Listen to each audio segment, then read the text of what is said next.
Howdy, my name is Zippy, and we are back with the second part of a Dire Avenger painting, I don't know if you can call it tutorial idea video. It's been a while, sorry about this guys. I painted this up, I don't know, probably like 2 weeks ago. Just haven't gotten around to uploading it. We're using I don't know, I have such trouble with this word, Warpstone Glow, which is a nice green hue. It's a Citadel paint. And what I'm doing is I'm just getting a little bit out of the pot at a time and dry brushing it on in very, very, very thin layers. Um, this makes it so that we can still see the brown layer that we had previously put on, but reduces it down enough that you can't, let's get some light on there, um, you can't really it's just to cover up the brown layer, but you can still see the shading underneath of it a little bit, just the slightest amount. Yeah, so we're going to do that over the whole model, and maybe do a couple coats of it because it is a thin dry brush layer, or a couple thin dry brush layers to help your model look really good. So yeah, excellent. So yeah, sorry about the lack of uploading, guys. It's getting hectic around the college lately. It's week 8. I'm on a quarter system, so instead of having semesters, we're divided up into 3 10-week quarters. There's a summer quarter too. I don't really count that. Um, so you have a fall, winter, spring, and summer quarters. And typically, in the quarter system, schools tend to get pretty challenging around weeks 7 through the end. Just it's stressful. Things are building on top of each other. You got all sorts of concepts you have to memorize and all that. So yeah, it's getting pretty tough, but we're managing. We're pulling through. Gotta have some hobbies like Warhammer to pull you through the day. Which I haven't been too active with recently, the whole Warhammer thing. I haven't really been too active with much of my gaming side. I've been working on, secretly off camera, the Let's Build an Eldar Craft World series in Minecraft, and that has been going pretty well. I haven't really been updating that series so much, just because I haven't really had time to. I mean, like, I've got some time to play some Minecraft and some video games with friends like Jackson and some other friends from back home, but really, I just haven't had the time to edit a video and make it okay, at least for people to watch. Um, so yeah, the whole Minecraft thing is kind of on the DL, the down low right now. Not the download, but the down low. But hopefully one day I'll get a video up about it because it's starting to look pretty incredible. If you haven't seen it yet, I'll put a little link in the description to that video. You guys can watch that, or I'll figure out how to annotate it if I can. Um, yeah, make sure to get all the dry brushing technique. Doesn't always cover all the crevices and cracks, so you got to be uh, a little careful to get all the little holes and all the little spots that it misses, because it is dry brushing. So it's going to cover a lot less surface area, um, with a lot less paint. Just the whole idea. Let me get a little sip of my coffee. Yes, sirree, Babo.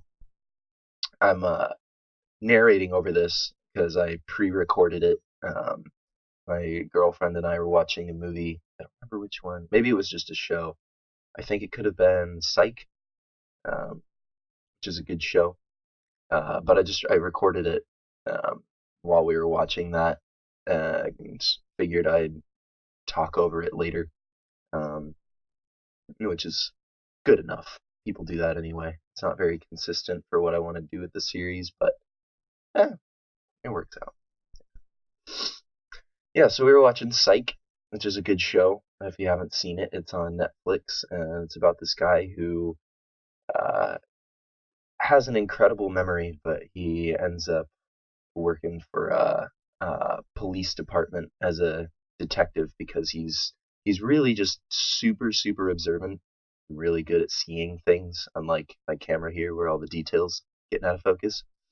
Um, he's really good at observing and seeing things, and convinces people that he's psychic as a result of it. It's a good show, so you should watch it. It's pretty funny too. Um, yeah, TV's kind of taken over my life. It used to be lots of video games and Warhammer and all that kind of stuff like that. But I don't know. Since I've started dating my girlfriend, I've been watching a lot of TV.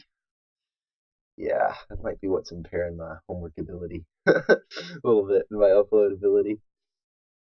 Uh, yeah. Yep. Just keep painting your model. This this process really shouldn't take as long as it is in this video. It should take you like traditionally, if you're going to base coat a model, you just get some paint straight from the pot, which is what I'm doing, and you would put it on in a not a thick layer, but it's a wet brush. It's definitely a wet brush that's going over. This is kind of a wet dry brush, I consider. I mean, sometimes the paint gets a little thicker than I mean for it to. Um, but yeah, typically for a regular base coat, you just brush it all in, get all the cracks and crevices, and make it nice and smooth and even. Um, but with this dry brush, it's such thin little layers at a time that it really doesn't. You don't have to worry about it clumping up and having to spread it really quickly like you do with a super wet brush. And it allows our shading to show through, like I said before. What else have I been doing with anything Warhammer related? I've been making them just that much more expensive, as if they're already expensive enough. Making them just that much more expensive by gluing a nickel to the underside of the base that the figures stand on, and I got that idea from Mini Wargaming. I'm pretty sure. Could have been Blue Table Painting, but pretty sure it was Mini Wargaming. Um, put a quarter underneath the base of your model to prevent it from falling over. And I'd known about that for a while. I just hadn't done it. Kind of like the magnet thing. I just never. I don't know. I never got into the whole magnetism idea. Um, like when I played Chaos, uh, I never really got into the whole magnetization. Um, one, because I had started playing before magnets really became that big of a thing. And two, it's just I don't know. I guess I haven't really thought of putting in the time for it. I kind of like having the models be the way they are, um, but magnets are pretty cool. Like I'll admit, it's neat that you can change out your weapons in any event that you need to. I mean, I don't see why you wouldn't be able to do that in the 41st millennium, but I haven't done it, so just the quarter thing. Maybe I'll hop on some magnets one day and do a little thing about that um, once I get good at it. Prefer to do a tutorial once I'm good on something. These are not really painting tutorials. They're more just like get an idea about how you want to paint your guys or methods to paint them. As I said in the last video. Yep. Just keep working along, getting all the cracks and crevices,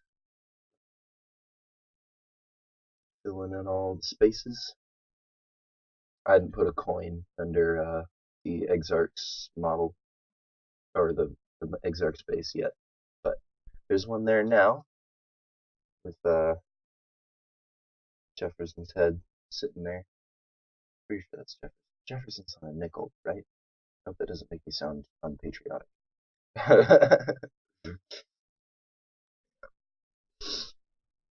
Oh man.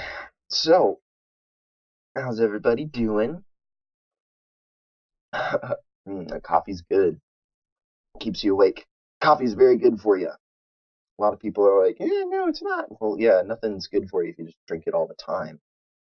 Like, if you drink only coffee, you got some problems. Just a cup in the morning is good for you.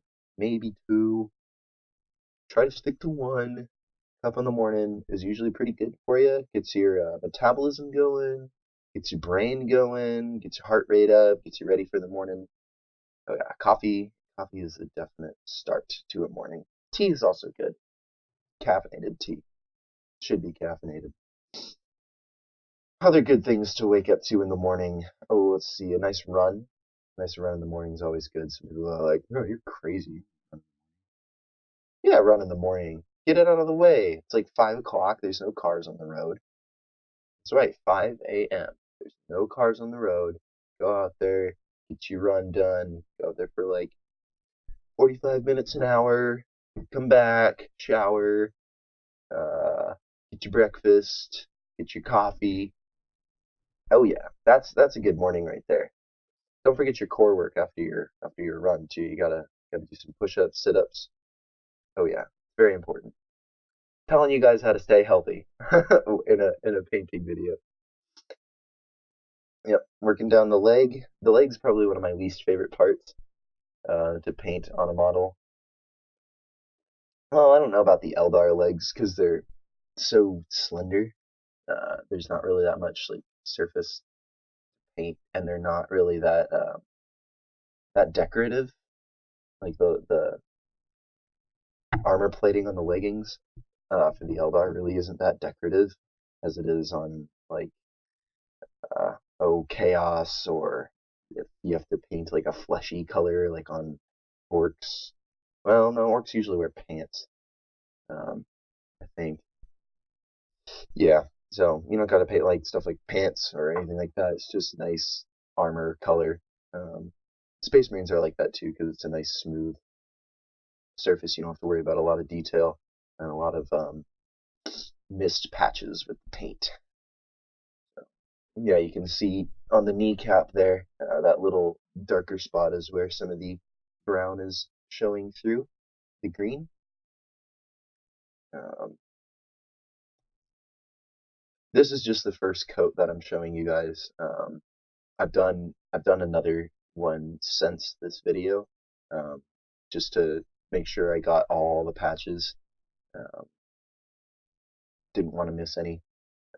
Doing a second coat I've found is always a really good thing too. Um, make sure it's thin, but a second coat just kind of, I don't know, it finalizes it and it gets it looking good and crisp and clean. What I'm showing you is just kind of the basic, like get it done, get your form and your and everything, and then really hammer out the details later. I do the details off camera, just so I have a little more time to focus on all of them. And I don't want to be cutting these videos up too much because then it's hard to focus on exactly where I'm painting and what I'm painting. Um, so yeah, I'm thinking about doing a hand decal for that flag, but I'm not sure what yet. I'm not sure if I should paint Dire Avenger, what do you call it, logo rune.